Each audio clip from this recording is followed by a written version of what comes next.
यह बात उस समय की है जब बुद्ध एक नगर में रुके हुए थे। रोज सुबह बुद्ध अपनी वाणी से नगर के लोगों को उपदेश दिया करते थे। बुद्ध जब एक बार प्रवचन दे रहे थे, तभी एक अधेड़ उम्र का व्यक्ति अपने नौजवान बेटे के साथ वहां आया था।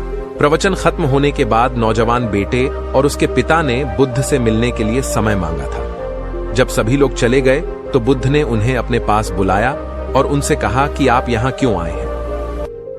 उस युवक के पिता ने कहा कि यह मेरा बालक है। हम 2 दिन से चलकर आपके पास आए हैं और हमारी समस्या है कि यह मेरा बालक बहुत थका थका रहता है, जैसे कि इसके अंदर कोई जान ही नहीं है। इसका स्वभाव इतना चिड़चिड़ा हो गया है, इससे हम कुछ भी कहते हैं तो छोटी छोटी बातों पर नाराज हो जाता है। इसके देखने की क्षमता भी उम्र से पहले काफी कमजोर हो गई है। इसके बाल भी सफेद हो गए हैं और इतनी छोटी सी उम्र में यह इतना बड़ा लगने लगा है। मुझे तो इस बारे में कुछ समझ में नहीं आ रहा।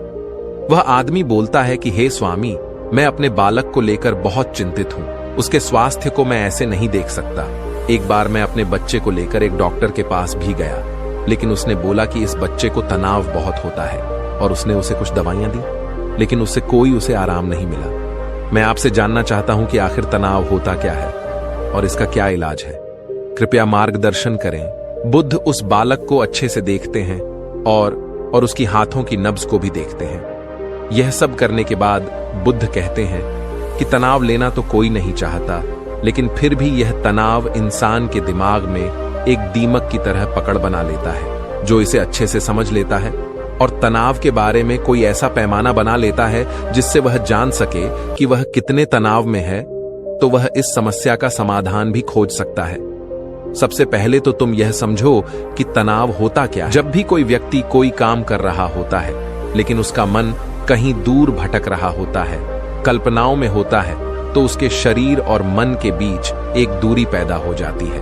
यह दूरी जितनी अधिक होगी, व्यक्ति उतनी ही ज्यादा बेहोशी की अवस्था में होता है और शरीर व मन के बीच की इसी दूरी और खिंचाव को तनाव कहा जाता है। जब कोई पसंदीदा खेल खेलने के बाद व्यक्ति प्रसन्नता से क्यों भर जाता है, जबकि उसने तो अपने शरीर को थकाया है। लेकिन समझने वाली बात यह है कि खेलते समय मन और शरीर एक साथ पूरी तरह से उसे खेल में केंद्रित होते हैं, जिससे शरीर और मन के बीच दूरी पैदा नहीं होती और कोई तनाव पैदा नहीं होता। और अगर दिमाग में कोई तनाव था तो वह भी दूर हो जाता है।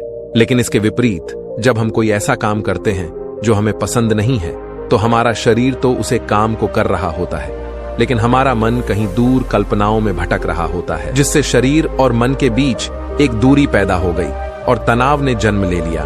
इसीलिए व्यक्ति को एक समय पर सिर्फ एक ही काम करना चाहिए और अपने तन और मन की सारी शक्ति इस एक काम पर लगा देनी चाहिए, जिससे व्यक्ति के अंदर तनाव पैदा ही ना हो। इसके बाद बुद्ध ने कहा, तनाव पैदा होने के 8 कारण होते हैं और जिसने इन कारणों को समझ लिया वह जीवन भर तनाव मुक्त रह सकता है। सबसे पहला कारण है अति महत्वाकांक्षी होना। महत्वाकांक्षी होना अच्छी बात है, लेकिन क्या कभी आपने इस बात पर ध्यान दिया है कि इंसान के लक्ष्य कभी पूरे ही नहीं होते हैं। उसका एक लक्ष्य पूरा हुआ नहीं कि वह दूसरे की तरफ भागने लगता है, दूसरा पूरा हुआ तो तीसरे की तरह, और इस तरीके से वह अपने लक्ष्य को पाने के लिए जिंदगी भर गोल गोल घूमता रहता है। जिसने बड़े बड़े लक्ष्य बनाए होते हैं वह वर्तमान में कभी रह नहीं पाता है। उसका मन सदैव भविष्य की योजनाएं बनाने में ही व्यस्त रहता है। उसका शरीर तो वर्तमान में रहता है, लेकिन मन भविष्य में ही रहता है, जिससे मन और शरीर के बीच दूरी पैदा हो जाती है और वह तनाव भरी जिंदगी जीने लगता है। बुद्ध के मुंह से यह बात सुन उस लड़के ने कहा, हे बुद्ध, तो फिर इसका मतलब है कि हमें लक्ष्य नहीं बनाना चाहिए, क्योंकि लक्ष्य बनाना भी तो महत्वाकांक्षा ही है। इस पर बुद्ध ने कहा, जीवन में लक्ष्य बनाना कोई गलत बात नहीं है, लेकिन समस्या तब पैदा होती है जब वह अपना पूरा ध्यान उस लक्ष्य से मिलने वाले परिणामों पर ही लगा दे और उसके परिणाम की चिंता करता रहे। इसलिए व्यक्ति को वर्तमान में जीना आना चाहिए। आप लक्ष्य बनाओ और उस लक्ष्य की प्राप्ति के लिए कड़ी मेहनत करें, लेकिन साथ ही साथ आपको इस बात का भी ज्ञान होना चाहिए कि आप अभी वर्तमान में जी रहे हैं। बुद्ध ने आगे कहा, तनाव का दूसरा सबसे बड़ा कारण है ईर्ष्या करना। जब व्यक्ति ईर्ष्या और जलन से भर जाता है तो उसके मन अंदर से सड़ने लगता है। ईर्ष्या एक आंतरिक भाव है। आंतरिक घाव यानी मन का घाव व्यक्ति के शरीर का घाव को भर सकता है, लेकिन मन का घाव कभी नहीं भर सकता। इसीलिए व्यक्ति को दूसरे की खुशी और तरक्की से कभी ईर्ष्या नहीं करनी चाहिए, क्योंकि ईर्ष्या तनाव का कारण है। इसके बाद बुद्ध ने तनाव का तीसरा कारण बताते हुए कहा कि जो काम करना हमें पसंद ही नहीं है, जिस काम में हमारी रुचि ही नहीं है, उस काम में हमारा मन लग ही नहीं पाएगा। हमारा शरीर तो वहीं बैठा रहेगा, लेकिन हमारा मन कल्पनाओं की उड़ान भरेगा, जिससे शरीर और मन के बीच दूरी पैदा हो जाती है और व्यक्ति तनावग्रस्त हो जाता है। इसीलिए इंसान को हमेशा अपनी रुचि के अनुसार ही कार्य करना चाहिए।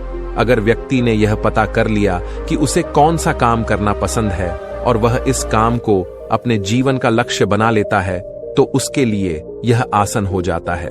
फिर बुद्ध ने कहा, तनाव का चौथा कारण होता है किसी दूसरे से अपेक्षा रखना।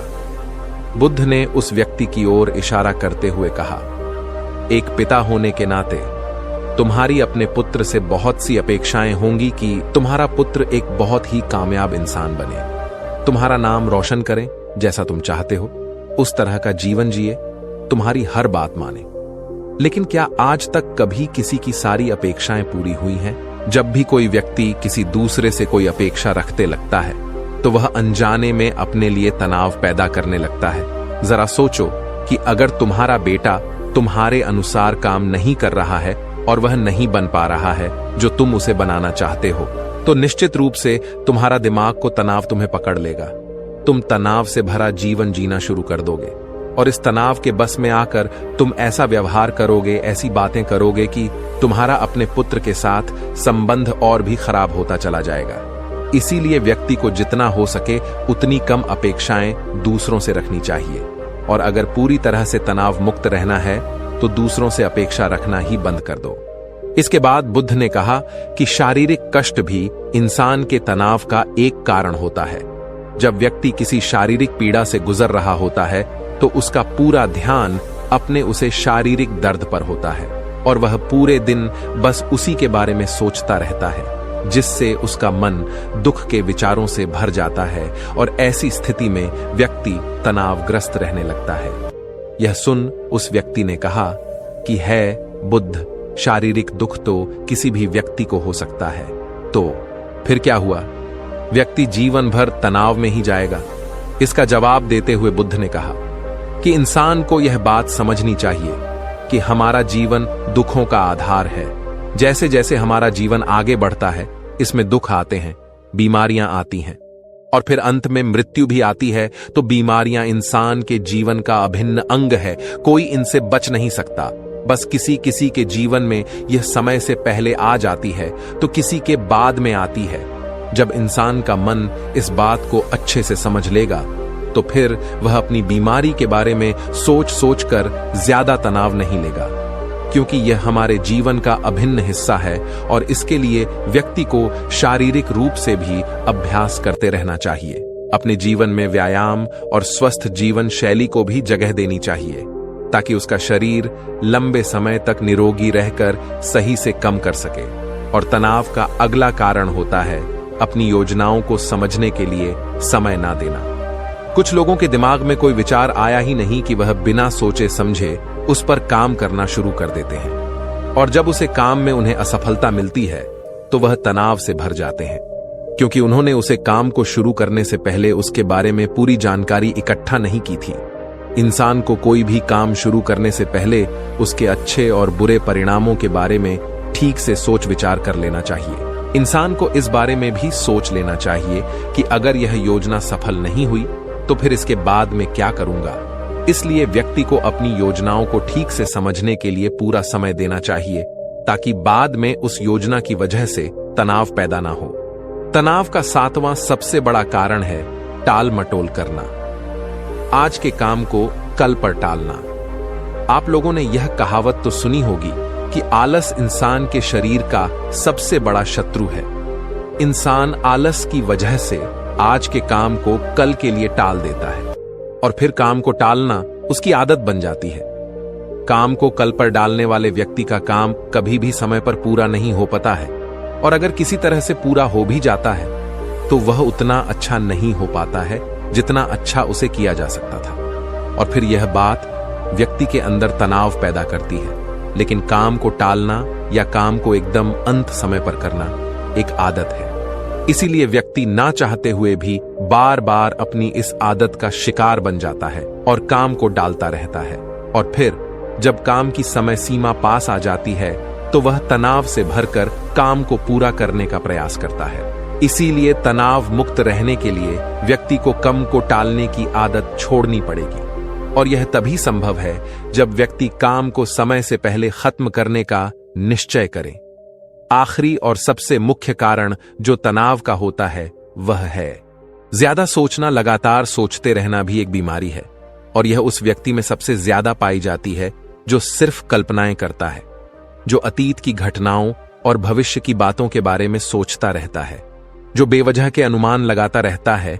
इसीलिए व्यक्ति को ज्यादा सोचने की आदत पर लगाम लगाना चाहिए। इसके लिए जितना हो सके खुद को काम में व्यस्त रखना चाहिए। दोस्तों, आपको कहानी कैसी लगी जरूर बताएं और चैनल को सब्सक्राइब करें। धन्यवाद।